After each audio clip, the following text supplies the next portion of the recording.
Was Mark Hughes really the rudest player in football history? The man nicknamed Sparky ironically became known for his aggressive style and dirty tactics on the pitch. But this legendary striker's story goes far beyond his reputation as a tough player. Hughes built one of the most successful playing careers in English football before becoming a manager who would transform clubs and face incredible highs and devastating lows. Mark Hughes was a formidable and trophy-laden player who became a powerful and dynamic striker. He's best known for his two highly successful spells at Manchester United, where he won 2 Premier League titles, 3 FA Cups, and the European Cup Winners' Cup, among other major trophies. Hughes made history by becoming the first player ever to win the PFA Player of the Year award twice, cementing his status as one of England's greatest forwards. Despite his incredible success on the field, Hughes earned a reputation as a dour and deep character. His then manager, Ron Atkinson, gave him the ironic nickname Sparky because of his seemingly quiet personality off the pitch. Some critics described him as a spiteful, dirty player who specialised in kicking opponents' ankles. But this tough exterior masked a brilliant football mind that would serve him well in management. Hughes began his managerial career in an unusual way, starting as head coach of the Wales national team in 1999. Over his 5-year tenure, he failed to qualify for a major tournament, but his reign brought a marked improvement in results. His Welsh team came close to qualifying for UEFA Euro 2004 after finishing second in their group and notably beating Italy 2-1. This period established his credentials and laid the groundwork for his move into club management. His transition to club football proved highly successful. When Hughes was appointed manager of relegation-threatened Blackburn Rovers in 2004, he not only kept them in the Premier League, but also guided them to their first FA Cup semi-final in over 4 decades. In his second season, Rovers achieved a remarkable top 6 finish, earning qualification for the UEFA Cup. Beyond the impressive results, Hughes demonstrated a keen eye for player acquisition on a modest budget, making notable signings of players like Roque Santa Cruz, Benny McCarthy, David Bentley, and Christopher Samba. His time at Blackburn, with a strong average of 1.55 points per match, cemented his reputation as a manager capable of building and improving a team. Hughes's success at Blackburn earned him a major move to Manchester City in 2008. His appointment came just as the club was acquired by the Abu Dhabi United Investment Group, making it the world's richest club.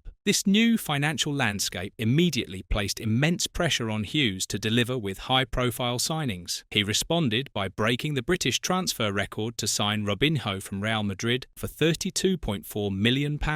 Over his year and a half in charge, Hughes also secured other high-value players, including Emmanuel Adebayor, Carlos Tevez, and Jolion Lescott. Despite this enormous pressure, Hughes led City to a 10th place finish and a UEFA Cup quarter-final in his first season. In the 2009-10 season, at the time of his dismissal in December, City had the fewest league defeats in the Premier League. His average of 1.64 points per match at Manchester City remains the highest of his entire career. This period shows his ability to manage a club with immense resources and expectations, even though his removal wasn't based on poor results, but rather the new ownership's desire for faster progress. Following short spells at Fulham and Queen's Park Rangers, Hughes was appointed manager of Stoke City in 2013, a move that would become the defining chapter of his career. He was given a clear mandate to move Stoke to the next level and evolve the team's playing style away from the direct long ball game associated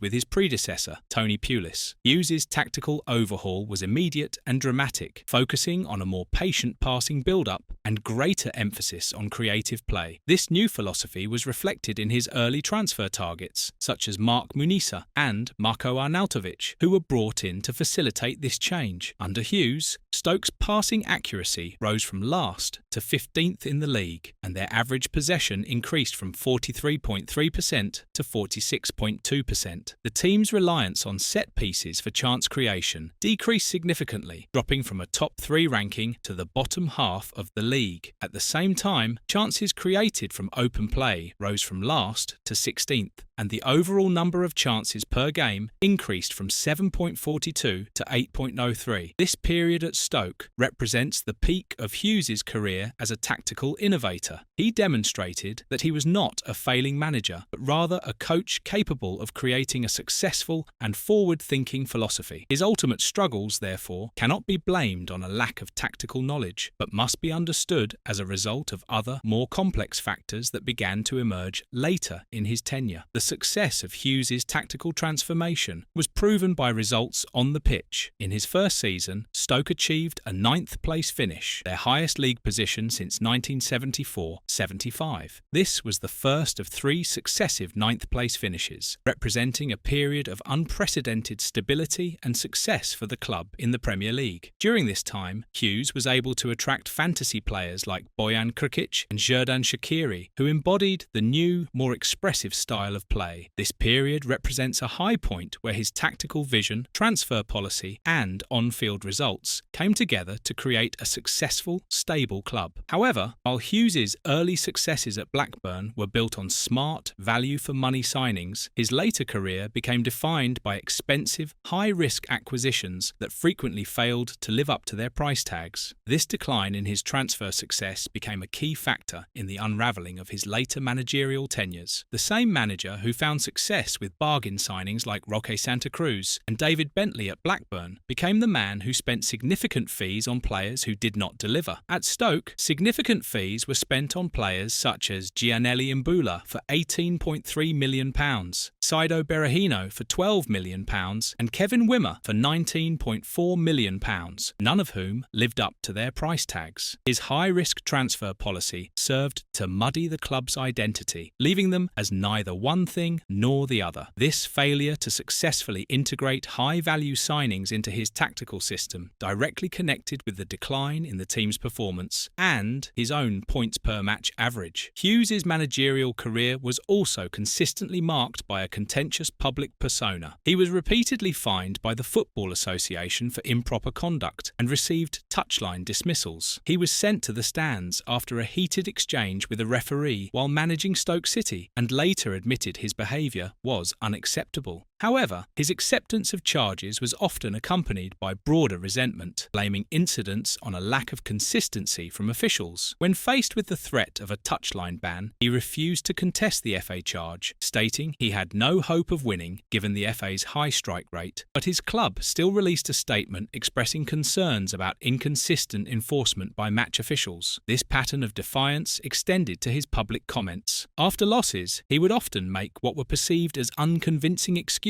for poor performances. Following a 5-1 defeat, he attributed the loss to unfortunate deflections. This behaviour was highlighted when he controversially chose to field a weakened team in a 5-0 defeat to Chelsea to save players for a more winnable game, a gamble that failed spectacularly and contributed to fan discontent. This public relations crisis and lack of accountability became a significant problem, contributing to the erosion of trust from fans and ultimately the board. Hughes's career took a damaging turn when he became a manager defined by relegation battles. After a poor start to the 2017-18 season, Stoke City found themselves in the relegation zone and Hughes was dismissed in January 2018, just hours after an FA Cup defeat to a League Two side. His reputation for crisis management led to his quick appointment at Southampton just 2 months later. He initially guided the club to safety at the end of the 2017-18 season. However, following a poor start to the subsequent season, he was dismissed in December 2018, with the club in 18th place. This made him the first manager to be sacked by 2 different Premier League clubs in a single calendar year. This is not merely a statistic, but the culmination of a full-blown crisis of confidence. His reputation for crisis management was completely shattered, demonstrating that his initial struggles at Stoke were not an anomaly, but the start of a persistent pattern. Following his departure from the Premier League, Hughes Hughes's career has taken a different path, leading him to managerial roles at Bradford City and, most recently, Carlisle United. This shift represents a significant change in perspective. In a moment of public reflection, Hughes admitted to having been guilty in the past of overlooking roles below the Premier League or Championship. He reflected that managers at the highest level can be a little bit too precious about their reputation and think about reputational damage more than getting out there and doing the job. This is a rare and critical admission that offers a powerful ending to his career. The manager, who once defiantly asked, "Who else is going to do it?" when questioned about his future, has now gained a level of humility and self-awareness, directly acknowledging the very preoccupation with reputation that plagued his later Premier League career. Mark Hughes' legacy is complex, but shouldn't be defined solely by his later struggles. He was a genuine pioneer who modernised Stoke City's playing style, a shrewd operator who found value in the transfer market at Blackburn, and a manager who was able to attract world-class talent to clubs like Manchester City. Yet, his career was ultimately challenged by a breakdown in his ability to replicate his earlier transfer success, a public persona that became a significant liability, and a stubbornness that prevented him from fully adapting to the pressures of modern management. His journey from player legend to managerial enigma serves as a story of a man whose tactical strengths were ultimately overshadowed by struggles with control, communication, and consistency, demonstrating that a manager's success in the modern game requires more than just mastery of tactics. However, his recent admission shows a man capable of growth and self-reflection, proving that even the most challenging careers can find redemption through humility and perseverance.